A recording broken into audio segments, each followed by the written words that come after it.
Hi guys! Gagawa tayo ng homemade pizza for today's video. So, ayan.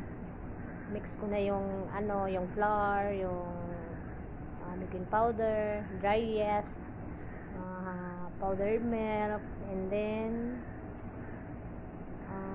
ano ba yan? Oil. Mix siya. Sobrang lapot. Hindi uso yung gloves dito sa amin. Okay lang yan sa kanila, hindi naman sila maselan. So ayan, yan yung nagawa kong dough.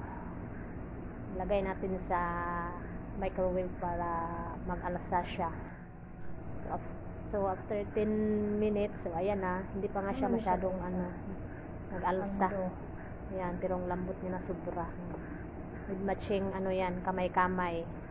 Kasi hindi nga uso yung gloves dito sa amin. Ayan. Ayan na siya, naka-firm na siya ng bilog. Bakat pa yung mga kamay. Sinadali kasi, yal asor-asor kasi. Ayan na. Asor-asor pagting yung talinga pag yal asor-asor alagay. So ayan. Ayan na siya, ready na siya para lagyan ng ng sauce. Ayan.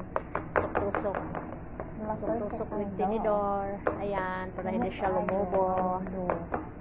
Yan yung secret dyan. Tusok-tusok is the key. Ayan yung aking yung pizza sauce. Ayan. Ready na siya. Ayan. Lagay na natin siya dyan. Ayan. Ready na siya for oven. Ayan. Ayan na siya. Lagyan natin ng bell pepper para siya, mabuhay. Buhay na buhay tingnan. Ay, Diyos ko marimar. Ayan na, nilagay ko na rin yung yung cheese, cheddar cheese. Kasi wala kaming mozzarella cheese. Ayan, tapos yung oregano. Yung pang finale. So, ayan. Ready na for oven. So, after 25 minutes, ayan na, luto na. It's done. Iniwa ko na rin siya ng pa-kwadrado. Perfect ang pizza ko ngayon.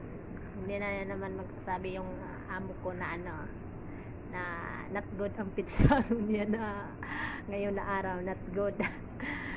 Perfect. Lambot ng ng dough.